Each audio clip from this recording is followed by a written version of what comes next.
الحمد لله رب العالمين والصلاة والسلام على رسول الله صلى الله عليه وعلى آله وأصحابه أجمعين ودرسي لبعض كمدها دروستي أنه مقعد الري العروض في 10 مجالس درسي وحكو سابسنية هي المقاطع والتفاعيل مقاطع دا عروضي يتفاعيش maqaadicdaas ka samaysma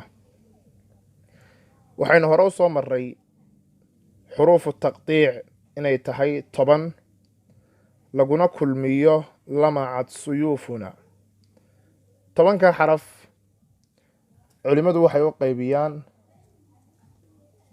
biictibaari wujuudi alxarakati wa cadamiha marka la eego xaraka ma leedahay mise ma laha laba qaybood baa loo qaybiyaa qaybta koowaad waxay tahay saakin inuu xarafkaasi yahay xaraf reeban saakinna waxaa laga wadaa maa cariya can ilxaraka wixii ka madhan xarako ee ka qaawan sida uu ku tacriifiyey alimaam alkhawaas fi lkaafi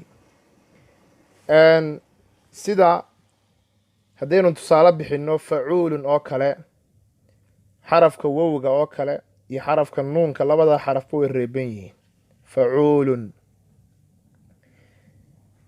qaybta labaadna waa mutaxarik inay tahay xuruuftani mid xarakaysan mutaxarikna waxaa looga jeedaa maa lam yacra can ilxaraka wixii xaraka aan ka qaawanayn ee aan ka madhnayn waxaa laga wadaa wixii xarako wata fatxa ama kasra ama dama sida fa'da iyo caynka iyo laamka ku sugan facuulun facuulun waa 5 xaraf waxaynu hore u soo marray wowga iyo laam iyo nuunku inay reeban yihiin saddexda soo hadhoo kale ah fa'da iyo caynka iyo laamkuna waa xarakaysan yihiin xuruufta 10ka ah saakin iyo mutaxarik waa la yaqaano waa shay badiihi ah oo la wada garanayo ee maxaa faa'iido ku sugan inaynu baranno saakin iyo mutaxarik waxay yidhahdeen faa'iidadu waxay tahay tafaaciishan samaysmi doonta iyo welibana maqaadicda ka soo horeysa intaba aad baa loo tixgeliyaa xarakooyinkooda in la kala ogaado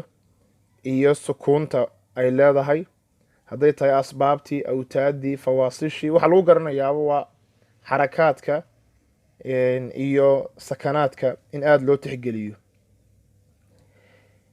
xuruufta 10ka ahi waxay samaysaa waxa lagu magacaabo almaqaaticu alcaruudiya maqtacyada caruudiga ah maxaa looga jeedaa maqaatic almaqaatic waa jamcu maqtac maqtac baa la jamciyey maqtacna waa gobol ama in yaroo go-an weeye maqtacna waxay u yaqaanaan caruudiyiintu asgaru juz-in min alkalaam inta ugu yaree hadal ka mid ah ee yumkinu nutqu bihi ay suurtagal tahay in lagu hadlo munfasilan can gayrihi isagoo ka soocan wax kale inta ugu yar unuga ugu yar ee ka mid a hadalka ee keligii lagu hadli karo isagoo wax kale ka soocan oo ka madhan tusaale ahaan oo kale hadda aynu soo qaadanna faacilun laba maqdac bay ka kooban tahay labada maqdac waxay kala yihiin faa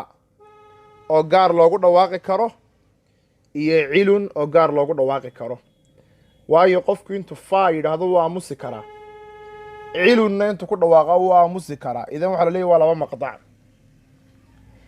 maqdacu culimmadu waxay yidhahdaan ma noqon karo laba xaraf wax ka yar laa yakuunu aqala min xarfayn laba xaraf kama yaraan karo labaa ugu yar 5 xarafna kama badan karo sida culimmada qaarkood ay aaminsan yihiin inkastoo qowlkaasi qowl daciifa uu yahay oo sida saxda ah 3 xaraf ay ugu badan tahay xarafka u horeeye ka mida maqtaca waxa waajiba inuu xarakaysan yahay waayo litacadur libtidaa'i bisaakin suurtagal maaha xaraf reeban in lagu bilaabo hadalka sida uu tilmaamay alimaamu alkhasraji manduumada uu leeyahy lagu magacaabo almanduumatu alkhasrajiya fi cilmi alcaruud ayaa wuxuu ku yidhi wa awalu nutqi lmar'i xarfun muxarakun waxa u horeeya qofka uu ku dhawaaqaya waa xaraf xarakaysan. macquul maaha xaraf reeban in lagu dhawaaqo. haddii halkaa lagu soo dhigo ba reeban oo lagu dhaho ku dhawaaq, haddaad tidhaahdo ab, ba'dii kuma dhawaaqinoo reebana waxaad ka horreysiisay xaraf hamze ah, laakiin xaraf saakina macquul ma aha in lagu bilaabo hadalka. haddaba maqaaticdu waa la qaybinaya 3 qaybood weeye sida ay caruudiyuuntu u badan yihiin, sida laakiin saxda 2 qayboodun weeye. al asbaab iyo al awtaad iyo al fawaasil ayaa loo qaybiyaa. asbaabtu maxay tahay? asbaabtu waa jamcu sabab. sabab baa la jamciyey. sababku luqa ahaan macaanidiisa waxaa ka mid a alxabl, xadhigga waa loo yaqaanaa. waxaa ka mid a kullu shayin yutawasalu bihi ilaa gayrihi. macnahana way sheegaan culimada luqadu.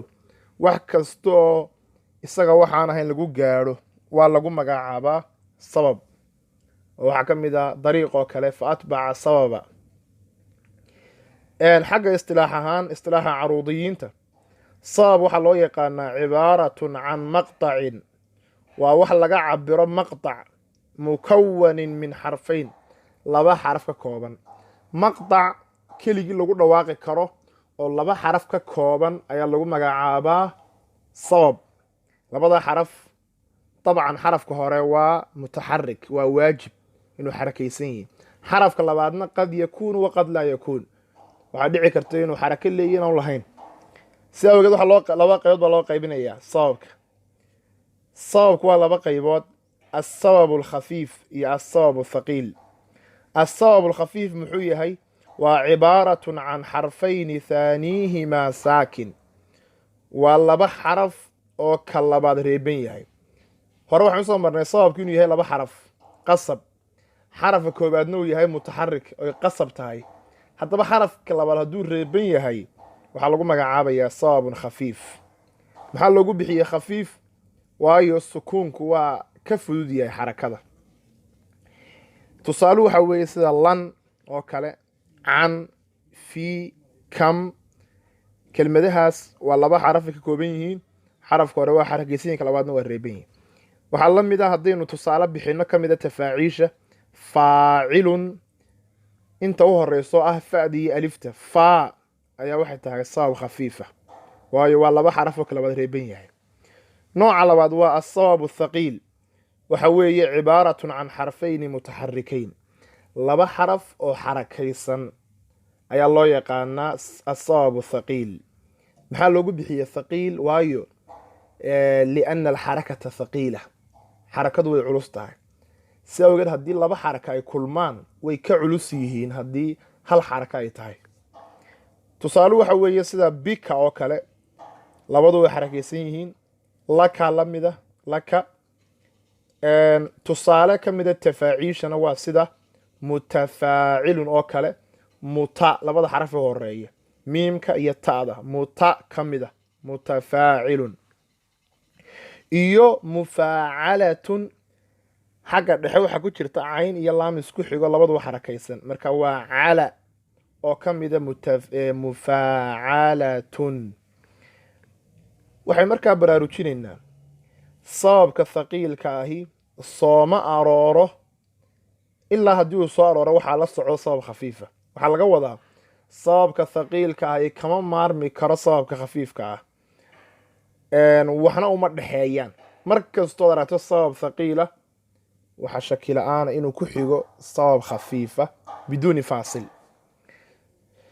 laakiin cagsigu ma aha, oo sababka khafiifka ahi wuu soo arooraa keligii, walaa yaxtaaju ilaa sababin thaqiil, umana baahna sabab thaqiila. culimada qaar baa sababka thaqiilka ah daciifiyey oo diiday sababta awgeed, laakiin sida saxdaa sababka thaqiilka ahi waa jiraa, waana sax. 2 tafciiluu ku jiraa, mufaacalatun iyo mutafaacilun, aynu hore usoo marray.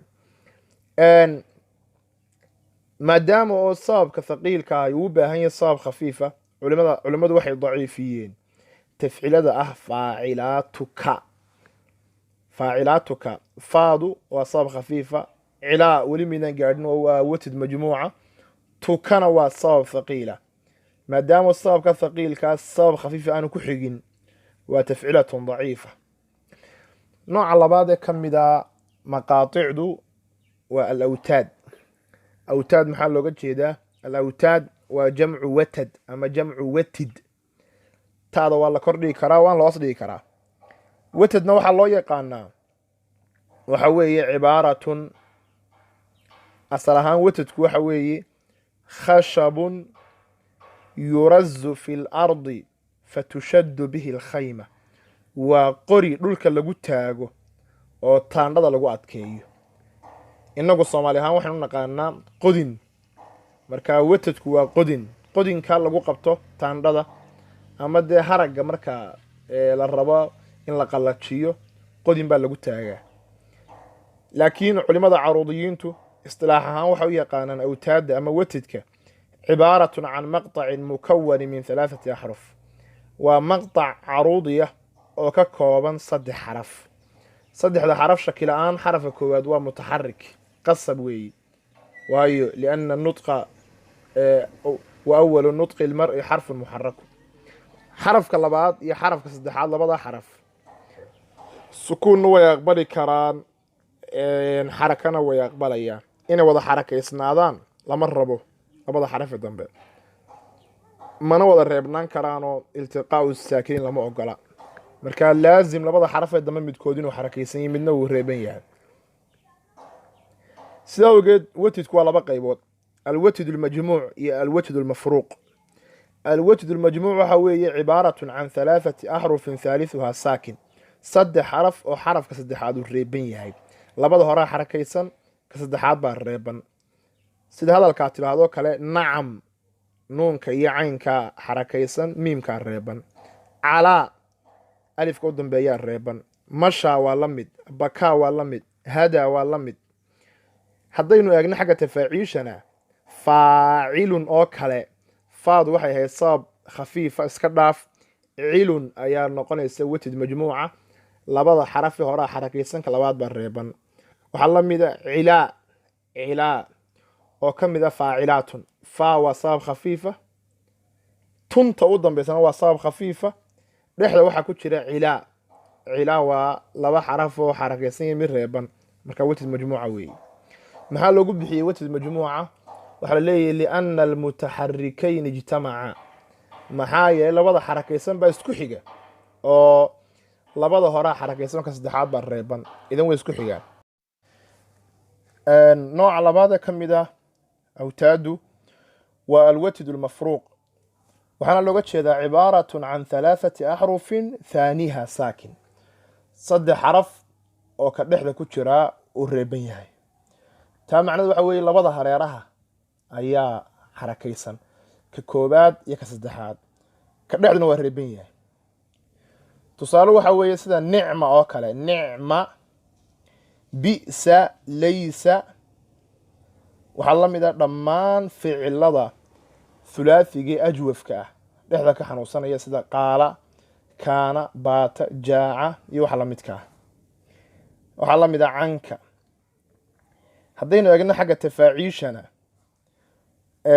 waxaa tusaale u noqonaysa sida maxay? sida laatu oo ka mid a mafcuulaatu. mafcuulaatu, maf waa sabab khafiifa, cuu waa sabab khafiifa, laatuna waa watidun mafruuq. maxaa markaa loogu bixiyey watidun mafruuq? waxaa loogu bixiyey lianna almutaxarikayn iftaraqaa. labada xarakaysan baa kala tegey, waxaa u dhexeeya mid reeban. nooca saddexaad ee ka mid a maqaaطicdu waa alfawaasil. alfawaasil maxay tahay? waa jamcu faasilatin. alfaasilatu waxaa loo yaqaan luqa ahaan waa ismu faacilin min fasala.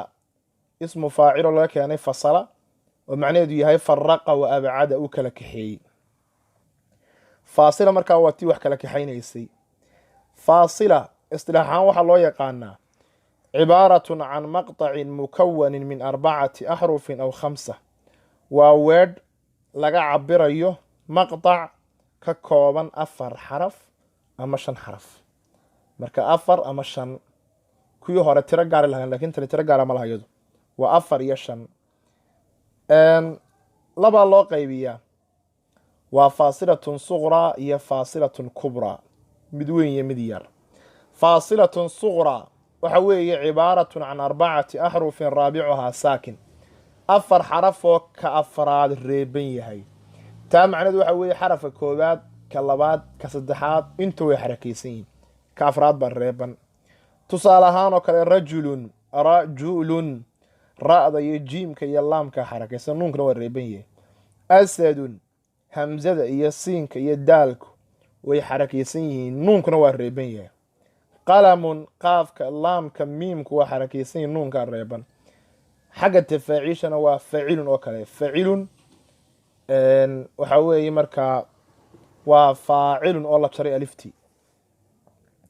nooca labaadna waa faasilatun kubraa waa cibaaratun can 5 axrufin khaamisuhaa saakin 5 xaraf oo ka shanaad uu reeban yahay ayaa loo yaqaanaa faasilatun kubraa macnaheedu waxa weeye xarafka koowaad ka labaad ka saddexaad ka afraad inta waa xarakaysan yihiin ka shanaad baa reeban tusaale ahaan oo kale sida qatalatun iyo bararatun oo kale qatalatun qaafka ta'da laamka ta'da kale afartu waa xarakaysan yihiin nuunkaa reeban waxaa la mid ah bararatun xagga tafaaciishana waa sida facalatun oo kale sida laakiin saxda ah waxa weeye alfawaasil inay tahay daciif labada faasilo waa sida saxda ee ay rajaxeen culimada muxaqiqiinta ahi sababtu waxay tahay liimkaan listignaa'i canhumaa waxaa suurtagala labadaba in laga maarmo oo loo baahan waayo faasilada lagu magacaabo alfaasilatu suqraa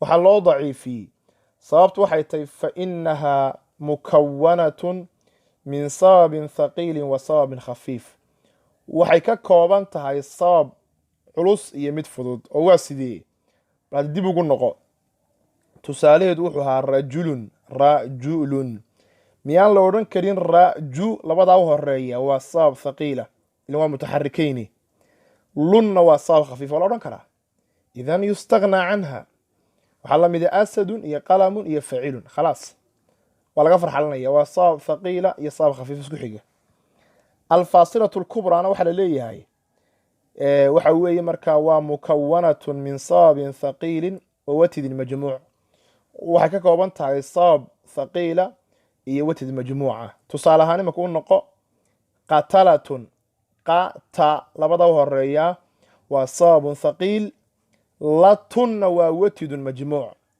bara waa sababun thaqiil ratun waa watidun majmuuc faaca waa sabab thaqiil latunna waa watidun majmuuc idan sidaa kaga farxalo culimada sidaa rajaxday waxaa ka mid a addamaamini kitaabkiisa lagu magacaabo alcuyuun alghaamiza fi khabaaya araamiza ee uu ku sharaxo almanduumatu alkhasrajiya iska leeyahay alimaam alkhasraji waxaa kaloo sidaa rajaxay moxamed ibn cabdillaahi bilxaaji ibraahim ashinqiiti ibnu saaxib almaraaqi fi manduumatihi almaatica mujadid alcawaafi waxaanu yidhiba wa cindana alfaasilataani kalcadam annaga agtayada labada faasilo kalcadam waxba yahay oo kale weeye wax jira maaha haddana culimadu waxay u badan yihiin in la isticmaalo faasilada waa daciif laakiin waxaa lagu soo ururiyaa intaba saddexda maqdac ee mid kasta laba qaybood yahay 6daas waxaa lagu soo ururinaya hadalka uu yidhi ciddii tidhi baa tidhi lam ara calaa dahri jabalin samakatan waxaa loo tiiriyay alimaam alkhaliil ibni axmed alfarahidi lam ara ma arag calaa dahri jabalin buur korkeed samakatan kalluun lam waa sababun khafiif ara sababun thaqiil calaa watidun majmuuc dahri watidun mafruuq jabalin faasilatun suqra samakatanna faasilatun kubra haddaba maqaaطicdaas dhammaantood saddexdan maqطace asbaabta awtaada iyo fawaasishu waxay ka kooban yihiin xuruuftii 10ka ahayd adigoo si fiican u eeg tusaalehaan imaka faacilun faa waa sabab khafiifa fa'da iyo aliftu waxay ka mid ahaayeen min alxuruuf alcashara lamacaad suyuufuna cilun caynka iyo laamka iyo nuunku waa watad majmuuca waxaanay ka mid yihiin min alxuruuf alcashara waa sidaas asbaabta iyo awtaadda iyo fawaasishu waxay sameeyaan waxa lagu magacaabo atafaaciil tafaaciisha in badanna in maqallo tafaaciishu maxay tahay ugu horeyn tafaaciishu culimmadu waxa ay magacyo kalena way ku sheegaan ay ka mid tahay alajzaa alarkaan alamhilatu alawsaan iyo alafaaciil intaasoo magaca waa la sheegaa tafaaciishu waxaa tacriifinaya culimada caruudka mid ka mid oo asheekh moxamed ibni falaax almutayri ayaa wuxuu leeyahay waa awsaanun mukawanatun waa miisaano ka kooban min mutaxarikaatin wa sakanaat waxyaabo xarakaysan iyo kuwa reeban waxyaabo xarakaysan iyo sukuunno mutataabicatin israacraacsan oo calaa wasnin macruuf miisaan gaara ku socota oo yuusanu biha ayu baxrin lagu miisaamo baxri kasta oo ka mida min albuxuur ashiciriya buxuurta gabayga idan waa miisaan waxani tafaaciishu waa miisaano miisaanada qudhadu waxay ka kooban yihiin xuruuf xarakaysan iyo kuwa reeban oo isku xigxiga oon loo dhexaynin waxaana lagu miisaama markaa buxuurta tusaale ahaan imaka faacilun waxaan leenahay waa tafciilo waayo waa miisaan wax lagu miisaamo baxri dhan baa wuxuu yahay faacilun faacilun faacilun faacilun faacilun idan waa miisaan waxaanay ka kooban tahay xuruuf xarakaysan iyo mid reeban waa taa markaa tafaaciishu facuulun baa ka mida mafaaciilun baa ka mida insha allah waan gaari doonaa qeybaha kalene hadda haddaynu eegno qaabka ay uga kooban tahay tafaaciishu qaabka ay uga samaysmayso maqaaicdii saddexda ahayd tusaale ahaan imaka facuulun facuu watid majmuuca weeye lunna waa sabab khafiifa mustafcilun mus waa sabab khafiifa taf waa sabab khafiifa cilun waa watid majmuuca mafaaciilun mafaa watid majmuuca cii sabab khafiifa lunna sabab khafiifa wahaakada tafaaciishan dhowr dhinac baa laga qaybiya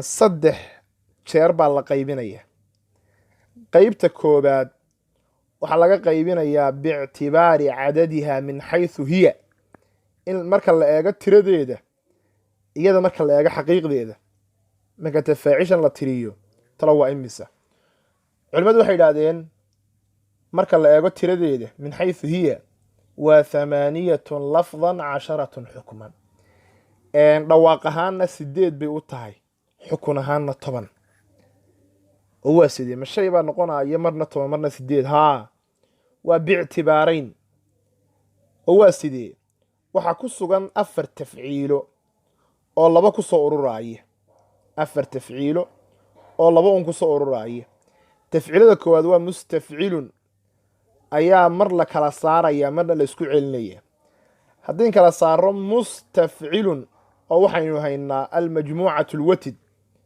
watidkeedu yahay majmuuc mus sabab khafiifa taf sabab khafiifa cilun watid majmuuca waxaa kaloo la hayaa mustafcilun sidaa loo kala jarayo oo ka kooban mus sabab khafiifa iyo tafci watid mafruuqa iyo lun sabab khafiifa idan taa waxaa lagu magacaabaya mustafcilun almafruuqatu alwatid waa laba markaa haddii laakiin la isku celiyo waa xabadun talabaadna waxa weeye faacilaatun oo mar noqonaysa almajmuucatu alwatid marna noqonaysa almafruuqatu alwatid marka ay tahay almajmuucatu alwatid waxa weeye faacilaatun oo isku taalla faa sabab khafiifa cilaa watid majmuuca tun sabab khafiifa marka ay noqonayso almafruuqatu alwatidna waxa weeye faaci watid mafruuqa laa sabab khafiifa iyo tun sabab khafiifa idan haddaynu kala saarana tiradu waa 10 haddaynu isku celinana tiradu waa 8 mustafcilun labadeeda jeer isku celi midun ka dhig faacilaatun labada jeer isku celi mid ka dhig markaa tiradu waxa weeye waa 8 min xayثu lafd. xagga xukunkana waa tafaaciil kala madax bannaane bal afar ka kala dhig, tiradu markaa waa 10. yacni iyagoo keliya de ma aha, laga hadli maayo mustafciilun iyo faacilaatune, tafaaciil kaloo badan bay soo wadnaa insha allah oo tirada dhammaystiraya.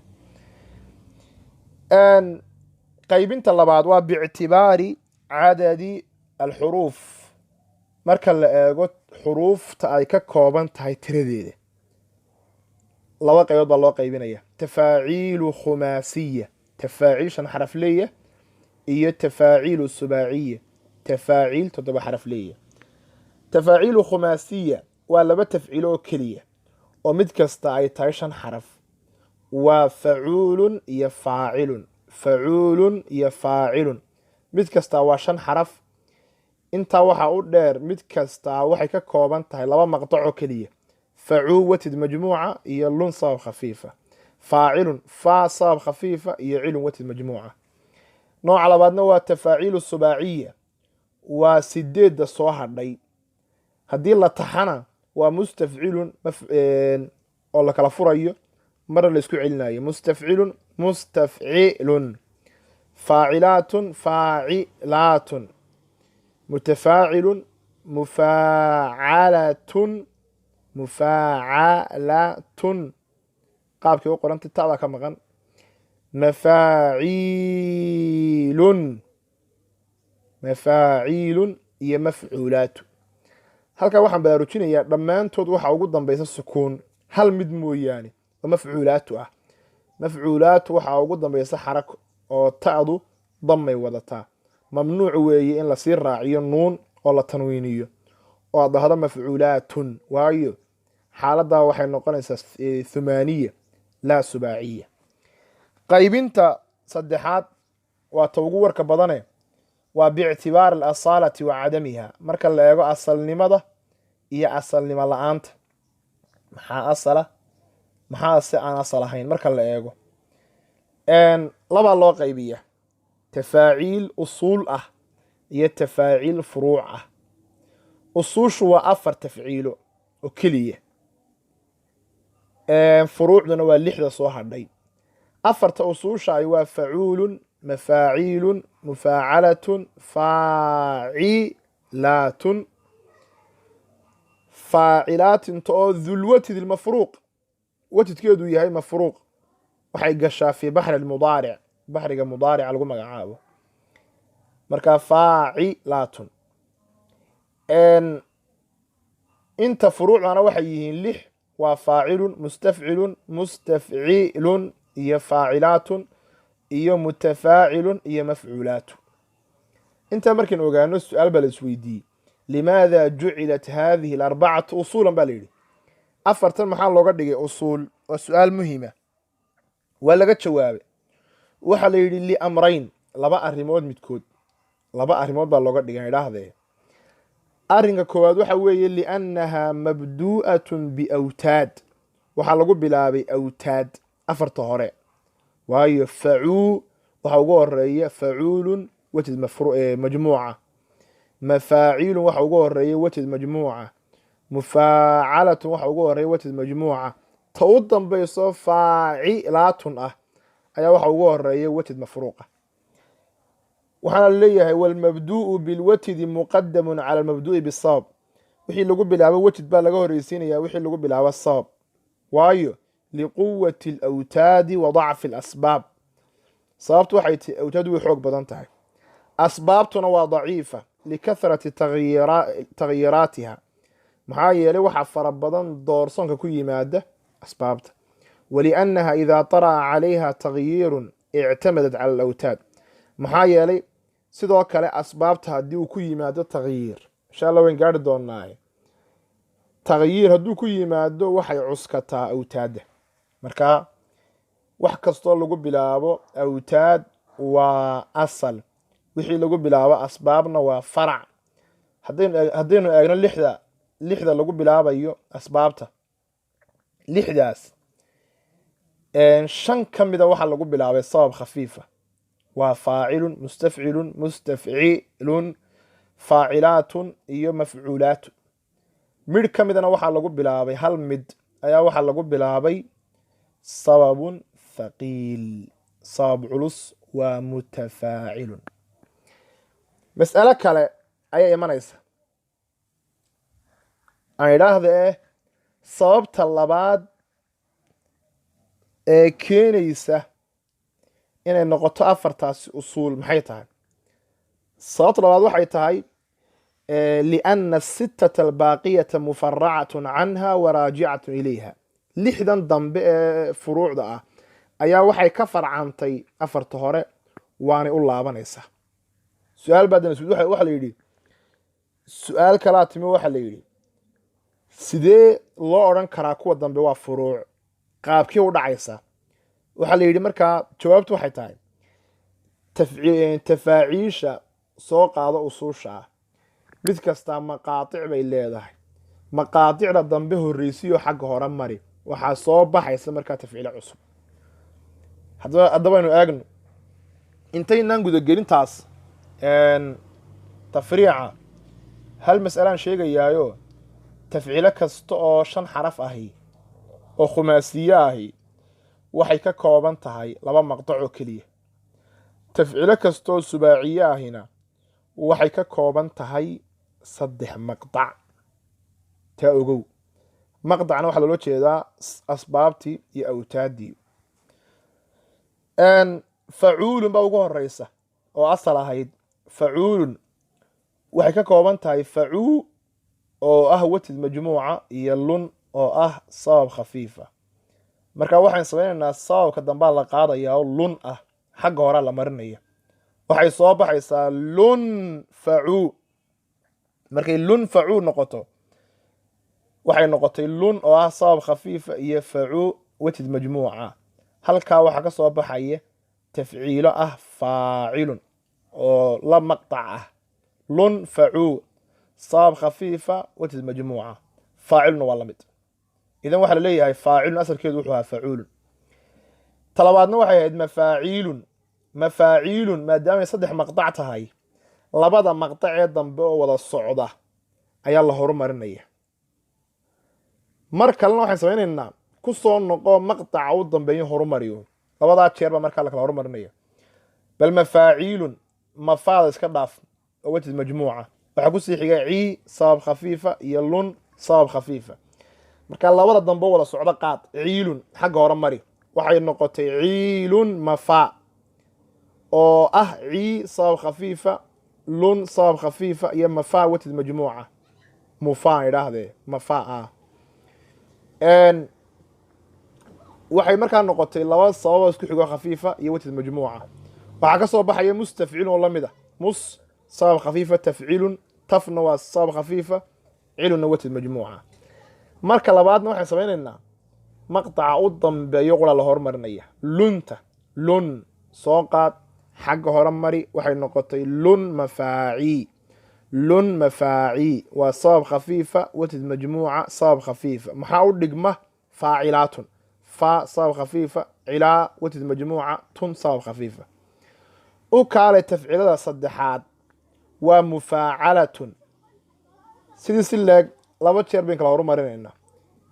inaynu qaadno caalatuna wada socota, caala sabab thaqiila iyo tun sabab khafiifa. wada qaad, xagga hore mari, waxay noqotay caalatun mufaa. waxay markaa noqotay sabab thaqiila, sabab khafiifa, watid majmuuca, waxa u dhigma mutafaacilun. muta sabab thaqiila, fa sabab khafiifa, cilun watid majmuuca. wata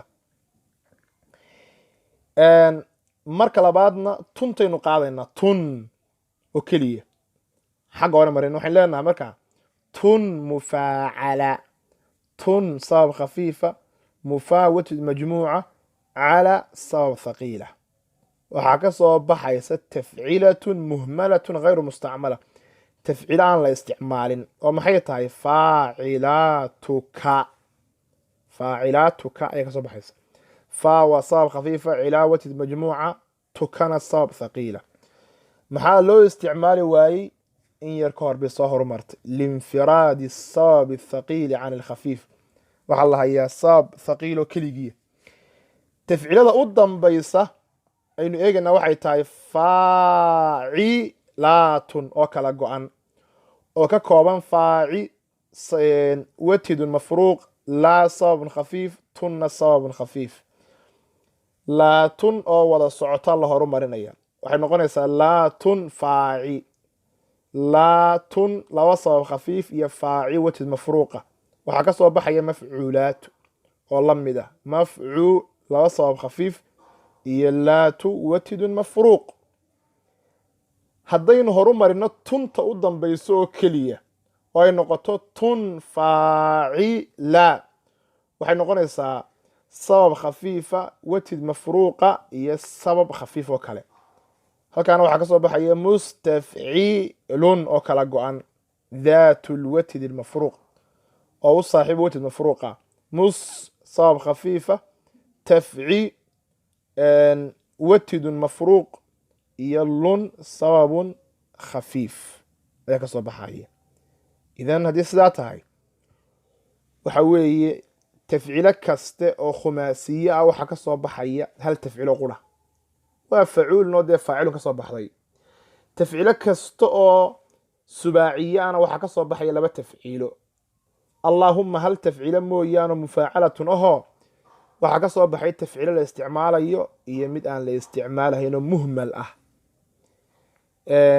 dersiga maanta insha allahu tacaala halkaasuu ku eegyahay. wa ilaa huna wasala allahu calaa muxamedin wa aali muxamed.